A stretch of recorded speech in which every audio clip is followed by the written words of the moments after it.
As we talk in last video कि cocktail की breeding simple होती है, इजी नहीं, जो कि हम लोग ने बात की थी कॉकटेल केयर के ऊपर।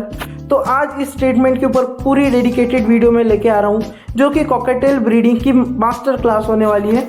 इस वीडियो को देखने के बाद आपको सारे वो पॉइंट समझ आ जाएंगे, जो कि पॉइंट टू पॉइंट आपको हर एक स्टेप में फॉलो करने पड़ेंगे अपने कॉकटेल की ब्रीडिंग में। और मैं गारंटी देता हूँ, मैंने सक्सेसफुली एक पेयर की 6 बार ब्रीडिंग की है साल में। कोई प्रॉब्लम्स तो आई थी, पर कोई प्रॉब्लम नहीं आई ऐसा नहीं बोल सकता। प्रॉब्लम आई थी पर उसको मैंने ओवरकम किया और हर बार में मैंने एटलीस्ट 2 से 3 बच्चे निकाले उसकी ब्रीडिंग में। और आप देख सकते हैं अभी मेरे पास कुछ 13 है, जिसमें से काफ़ी सारे मैं एक्सचेंज और सेल भी कर चुका हूँ। तो चलिए अभी इस वीडियो को शुरू करते हैं बिना ज़्यादा टाइम वेस्ट किए। मैं आपको बताना चाहता हूँ, काफ़ी सारे लोग बोलते हैं कॉकटेल की ब्रीडिंग बहुत ही सिंपल होती है, ऐसी ही हो जाती है, कुछ करना नहीं पड़ता, बस आपको कुछ पॉइंट का ध्यान रखने। पर वो पॉइंट्स का ध्यान रखने में ही बहुत ज़्यादा गलतियाँ करते हैं बिगनर्स, और अपने काफ़ी सारा पैसा और टाइम वेस्ट करते हैं। तो आज इस वीडियो में हम लोग काफ़ी सारे पॉइंट्स की सीरीज़ को मैं आपको बता दूंगा, जिसको आपको time step by step follow करना है। और मैं गारंटी देता हूँ कि आप अगर ये सारे पॉइंट्स सही से फॉलो करते हैं तो आपके कॉकटेल की ब्रीडिंग हो जाएगी। तो चलिए स्टार्ट करते हैं। पहले मैं आपको 2 क्वेश्चन पॉइंट्स बता देता हूँ, जो कि आपको कोई भी कॉकटेल मीडियम या बिग साइज बर्ड की ब्रीडिंग में बिल्कुल ध्यान रखना है। कॉकटेल टाइप के मीडियम साइज के बर्ड बिल्कुल भी डिस्टर्बेंस में ब्रीड नहीं करेंगे। हल्की सी भी उनको डिस्टर्बेंस होगी और वो मतलब अपने अंडे को सहेंगे नहीं, या फिर अपने अंडों को फोड़ देंगे या फेंक देंगे। तो ये चीज़ आपको ध्यान रखनी कि उनको प्राइवेसी देनी है। जब मैंने जो बताया आपको 6 बार मैंने अपने कॉकटेल को सक्सेसफुली ब्रीड किया है, वो मैंने किया था कोरोना टाइम के पर, जब कोविड-19 के वजह से लॉकडाउन लगा हुआ था और मेरे घर में किसी का आना जाना नहीं था। वो बर्ड्स ने मुश्किल से मेरे मम्मी पापा और मेरे को ही देखा था, तो उनको कोई प्रॉब्लम नहीं आई थी इतनी ब्रीडिंग करने में। और दूसरा पॉइंट, ये बहुत ही ज़्यादा पेशेंस का वर्क होता है। वो ब्रीडिंग मैंने जो 6 टाइम ली थी, उससे पहले मैंने कम से कम 1.5 साल बहुत सारे एग्स ख़राब किए उनके, और कुछ छोटी छोटी गलतियों की वजह से काफ़ी सारा मेरा टाइम वेस्ट हुआ। उसके बाद मैं ये कुछ पॉइंट्स आपको बता रहा हूँ, तो ये पॉइंट्स का बिल्कुल आपको ध्यान रखना है। और अगर आप इस पॉइंट्स का ध्यान रखेंगे तो आपका कॉकटेल तुरंत ब्रीडिंग करना चालू कर देगा। तो चलिए सारे पॉइंट्स को स्टार्ट करते हैं। फर्स्ट पॉइंट है केज साइज़। कॉकटेल को रखने या ब्रीड करने के लिए आपको मिनिमम एक केज का साइज़ पता होना चाहिए, जो कि 3x2x1.5 होता है। ये बेस्ट रहता है 2 पेयर या ज़्यादा से ज़्यादा 3 पेयर के लिए, बट मेरे पास कुछ ज़्यादा है, वो आप ध्यान मत दीजिए। उनको जल्दी हम लोग बड़ा सा एक एवियरी बना के शिफ्ट करेंगे। मैं बहुत ट्राई कर रहा हूँ ये करने का, बट मैं भी अभी स्कूल गोइंग स्टूडेंट हूँ, तो मेरे को इतनी अभी इजाज़त नहीं है घर में ये सब करने की। पर जल्दी मैं इन लोग के लिए कुछ ना कुछ अरेंज करूँगा, बड़ा पिंजरा। तो ये चीज़ आप 2 या 3 पेयर के लिए फॉलो कर सकते हैं, 3x2x1.5। और आपको ये ध्यान रखना है, अगर आप 2 पेयर रखे हो और उनके लिए नेस्ट बॉक्स लगा रहे हो, तो आपको वो पॉइंट चूज़ करने हैं, 2 अपोजिट साइड में चूज़ करने हैं, कि वो पेयर उसके मतलब जब दोनों पेयर ब्रीडिंग करें तो पास ना रहे और झगड़ा ना करे। मैंने ऐसे लगाया है, ऐसा नहीं लगाना है, आपको अपोजिट में लगाने हैं, एक दूसरे के आमने सामने नहीं लगाना है, पास में नहीं लगाना है, बगल में नहीं लगाना है नेस्ट बॉक्स, नहीं तो वो लोग फाइट करने लगते हैं। मैंने ये बहुत झेला है और इसमें मेरे कम से कम नहीं तो 50 एग्स खराब हुए और 10 to 15 बेबीज़ मरे हैं, चिक्स मरे हैं बर्ड के। तो ये चीज़ आपको ध्यान रखना है, और आपको उसी जगह लगाना है जहाँ आपका हाथ चाह के भी पिंजड़े के अंदर से ना जा पाए।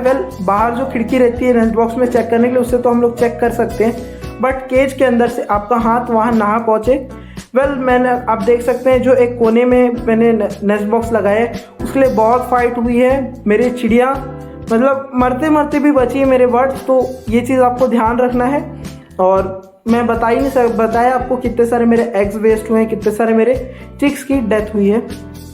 तो मैं आपको बता दूं, एक सिंगल पेयर को अगर आप सिंगल केज में रखोगे साइड बाय साइड, तो बहुत अच्छा ब्रीड करेंगे वो लोग।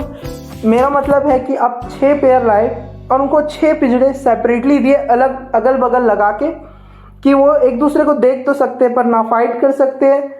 एक दूसरे से बात तो कर सकते हैं पर एक दूसरे को टच नहीं कर सकते। मतलब तो वो लोग ज़्यादा आपको यील्ड प्रोड्यूस करके देंगे।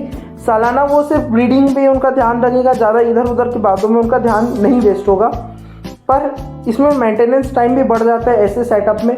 और अगर आप एवियरी में रखते हैं और दूर दूर नेस्ट बॉक्स लगा के रखते हैं तो वहाँ पे क्या होता है कि आपका मेंटेनेंस टाइम कम हो जाता है। तो आप ऐसी 2 एवियरी आसानी से मैनेज कर लोगे, जितना आप इतने पेयर रख के एक सीरीज़ में लगा के केजेस को मैनेज करोगे। तो ये चीज़ आपको ध्यान रखना है। ये मेनली जो पॉइंट मैंने पहले बताया वो ब्रीडर्स के लिए, जो अपने हॉबिस्ट हैं या जो शुरू में आए हैं, नए हैं इस फील्ड में, उनके लिए जो एवियरी वाला कॉन्सेप्ट है वही ज़्यादा अच्छा रहता है। तो इसी के साथ हम लोग नेक्स्ट पॉइंट में बढ़ते हैं। How many times do they breed in a year.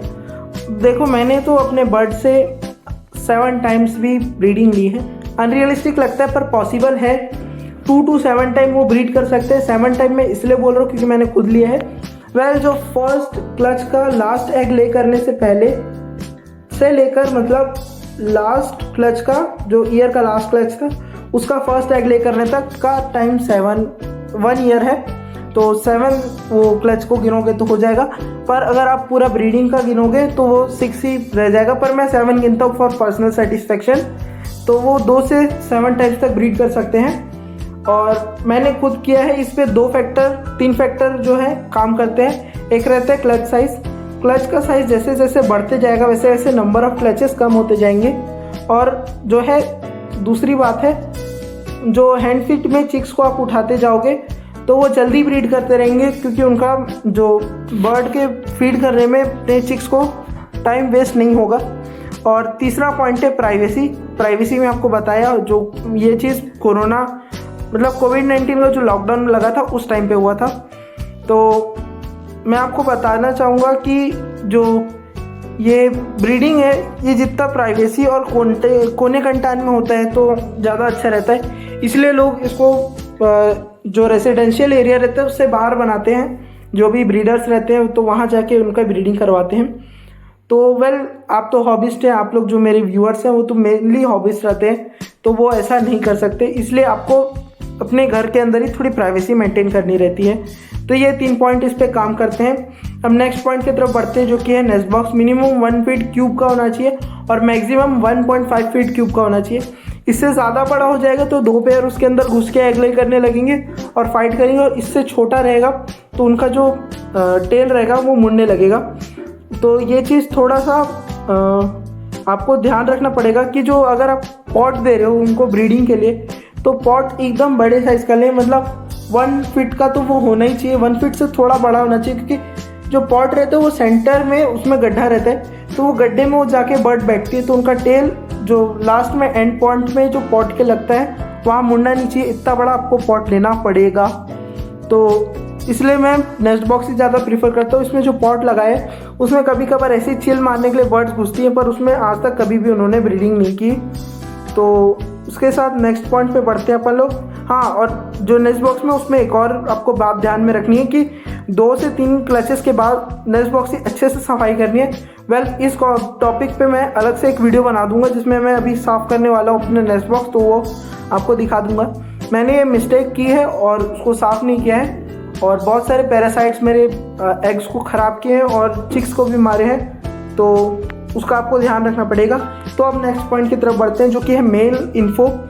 Mail आपका मिनिमम 1.5 से 2 ईयर्स तक का होना चाहिए और मेल एज में ज़्यादा रहेगा तो ज़्यादा बेटर पेयरिंग होती है। पर यह चीज़ उतनी ज़्यादा ज़रूरी नहीं है। अगर आपका फीमेल बड़ा है एज में तो भी अच्छी पेयरिंग होती है, पर जो फीमेल है वो थोड़ा डोमिनेट करती है मेल की तरफ और मेल को नेस्ट बॉक्स में अंदर ज़्यादा घुसने नहीं देती। थोड़ा सा ये प्रॉब्लम आता है। अगर आपकी फीमेल जो है वो बहुत ही पोलाइट नेचर की है तो ये पॉइंट उस पर बिल्कुल भी एप्लीकेबल नहीं है। और सप्लीमेंट्स में मेल को जो है सिर्फ मल्टीवाइटामिन्स देना पड़ता है, क्योंकि जो मेल के गैमेट्स रहते हैं उनको सिर्फ बनने के लिए मल्टीवाइटामिन्स लगता है। और फीमेल इन्फो में तो ज़्यादा कुछ नहीं है, वही फीमेल अगर थोड़ी सी छोटी रहेगी एज में तो बेटर है। और 1 to 1.5 ईयर्स मिनिमम होना चाहिए। मेल का मैच्योरिटी रहता है वो 1.5 ईयर के बाद रहता है और फीमेल का मैच्योरिटी 1 ईयर के बाद रह जाता है। तो जो मेनली सप्लीमेंट्स रखते हैं उसमें कैल्शियम रहता है और मल्टीविटामिन रहता है। और प्रोटीन उसको लगता है जो कि आपको सॉफ्ट फूड से मिलता है। कैल्शियम इसलिए क्योंकि जो एग का जो सेल रहता है वो कैल्शियम का बना रहता है। मल्टीविटामिन इसलिए क्योंकि जो वाइट पार्ट रहता है एग का वो मल्टीविटामिन्स रहते हैं उसमें बहुत सारे। और प्रोटीन इसलिए क्योंकि वो जो योक रहता है एग का वो ऑब्वियसली प्रोटीन का ही बना रहता है, इसलिए आपको वो लगेगा प्रोटीन थोड़ा सा। अब इसमें आगे आने वाले कुछ पॉइंट, छोटे छोटे पॉइंट है, उनको जल्दी जल्दी कवर कर लेते हैं, उसके बाद ये वीडियो को एंड करते हैं। सोशल फैक्टर, जो बर्ड है वो बहुत ज़्यादा सोशल है। मिनिमम आप 3 पेयर रखोगे तो अच्छा ब्रीडिंग होगा। और जो सेपरेट केज वाला कॉन्सेप्ट बताया उसमें थोड़ा सा ज़्यादा ब्रीडिंग होता है पर उसमें मेंटेनेंस टाइम बढ़ जाता है। तो ये मैंने आपको पहले ही बता दिया। सोशल बर्ड है, थोड़ा सा 3 पेयर या उससे ज़्यादा रखना पड़ेगा। क्लच साइज मिनिमम 2 से 8 तक रहता है और डिपेंड करता है बर्ड की जेनेटिक्स पे और सो आपकी केयर पे भी डिपेंड करता है। ये बहुत हद तक नंबर ऑफ ईयर मैटर नहीं करता, क्योंकि जो आपका अगर क्लच साइज बढ़ेगा तो ज़्यादा बच्चा निकलेगा और अगर आपका क्लच साइज छोटा होगा तो ज़्यादा नंबर ऑफ क्लच होगा, तो वो बैलेंस हो जाता है। बट छोटे क्लच साइज का फ़ायदा ये रहता है कि बच्चे हेल्दी रहते हैं और उनको प्रॉपर केयर होती है। उसके बाद नेक्स्ट पॉइंट पे चले जाते हैं, फर्टिलिटी। जो एग की फर्टिलिटी रहती है वो मेनली फीमेल की जेनेटिक्स पे डिपेंड करती है और बहुत हद तक बहुत कम मेल के बिहेवियर पे भी डिपेंड करती है, क्योंकि वो थोड़ा सा फैक्टर समझ जाइए। और उसके बाद बेबी केयर, जो पेरेंट्स रहते हैं वो बेबी को 1.5 से 2 मंथ्स तक फीड कराते हैं। बेबी हैंड फीड में उठाने के लिए जो रहते हैं चिक्स वो रेडी हो जाते हैं 10 to 14 डेज में। जो चिक्स रहते हैं उनको नीडल फेदर आने के बाद उठा सकते हैं। हैचिंग के टाइम पे सॉफ्ट फूड थोड़ा सा कम कर देंगे तो अच्छा रहेगा, क्योंकि बेबी को डायरिया की प्रॉब्लम हो सकती है। ये पॉइंट एवियरी पे एप्लीकेबल नहीं है, क्योंकि एवियरी पे बहुत सारे पेयर एक साथ ब्रीडिंग पे रहते हैं तो उसमें आप ये मैनेज नहीं कर सकते। ये सिर्फ सेपरेट पेयर और सिर्फ ये ब्रीडर्स के लिए है ये पॉइंट, और कुछ नहीं है। उसके बाद जो एग का आपका मैं आपको थोड़ा एग के बारे में बता देता हूँ। एग जो रहता है वो 21 डेज पे हैच होता है। एग को थोड़ा सा ह्यूमिडिटी का आपको मेंटेन करना पड़ता है। ज़्यादा ह्यूमिड वेदर हो जाएगा तो थोड़ा सा प्रॉब्लम आ सकता है, जो कि बारिश में आते ही है। जनरली सभी को आएगा, ये ब्रीडर्स को भी आता है, आपको भी आएगा। थोड़ा सा मैनेज करने पे या फिर इंडोर में रखने से ये चीज़ ख़त्म हो जाता है, इसमें ज़्यादा कुछ ध्यान देने की ज़रूरत नहीं है। इसके बाद आ जाता है female care after egg laying. एक तो थोड़ा सा हील करने में उसको टाइम लगता है, तो आप इस टाइम पे उसको मल्टीविटामिन दे सकते हैं और एंटीबायोटिक दे सकते हैं, तो इससे वो जल्दी ठीक हो जाएगा। डिसीज़ एंड डिसऑर्डर के बारे में बात करें तो एग बाउंड एक मेनली डिसीज़ है जो कि हर एक टाइप के पैरोट को हो सकता है। एग बाउंड का ट्रीटमेंट तो आज तक मैंने कभी नहीं किया है, ना ही मेरे को कभी करने का ज़रूरत पड़ा है, ना ही पड़ेगा, क्योंकि मैं अच्छे से केयर करता हूँ अपने बर्ड की। तो जो एग बाउंड का ट्रीटमेंट है तो उसमें फोर्सफुली एग को बाहर निकालते हैं। ये चीज़ आप वेटनरी के पास ले जाएंगे तो ठीक हो जाएगा। दूसरा, जेनेटिकल प्रॉब्लम रहती है तो डिसऑर्डर में आ जाएगा। तीसरा, बेबी को मारना और जो एग को फ्री करना, एग को फेंकना, एग को फोड़ना, ये सब स्ट्रेस की वजह से होता है या तो 2 पेयर के फाइट की वजह से होता है। केयर और प्राइवेसी से इसको ठीक किया जा सकता है और उनको थोड़ा सा अच्छे से सेपरेट करके रखने से भी वो चीज़ ठीक हो जाएगा। ये थोड़ा थोड़ा एक्सपीरियंस के साथ आपको ये चीज़ समझ आने लगेगा। अगर आप अपने कॉकटेल को रखते हो, उनका बिहेवियर आपको समझने में कुछ टाइम लगता है। टिप आपको एक देना चाहूँगा, अगर आपके बर्ड का हेल्थ अच्छा है तो वो कभी ना कभी करके ब्रीड कर ही देगा। तो आपको इस बात पे बिल्कुल पेशेंस रखना है। पेशेंस और प्राइवेसी, यही 2 चीज़ की फैक्टर है किसी भी बर्ड को ब्रीड करने का। तो मैंने ये सारे पॉइंट्स आपको क्लियर कर दिए होंगे। उम्मीद करता हूँ ये वीडियो आपको पसंद आई होगी। आप मेरे चैनल सब्सक्राइब कर लीजिए प्लीज़, क्योंकि इस चैनल पे हम लोग सिर्फ बर्ड रिलेटेड वीडियोस नहीं डालते। इस चैनल पे हम लोग fishes, aquariums, gardening and pets related videos भी टाइम टू टाइम डालते रहते हैं। और अगर आप ऐसा कंटेंट कंज्यूम करते हैं तो ये चैनल आपके लिए बेस्ट है। आप प्लीज़ सब्सक्राइब कर लीजिए और बेल आइकन भी दबा दीजिए, क्योंकि आपके जो भी दबा दीजिए कि आपको ऐसी informative videos time to time मिलते रहें। नेक्स्ट वीडियो हमारी जो होने वाली है वो फिश के वाटर चेंज के ऊपर होने वाली है। जो मेरे बर्डी टैंक का मैं वाटर चेंज करूँगा और छोटा सा व्लॉग बना रहा हूँ, तो उसको देखने के लिए मेरा चैनल सब्सक्राइब कर लीजिए। Again stay tuned up till that, thanks for watching.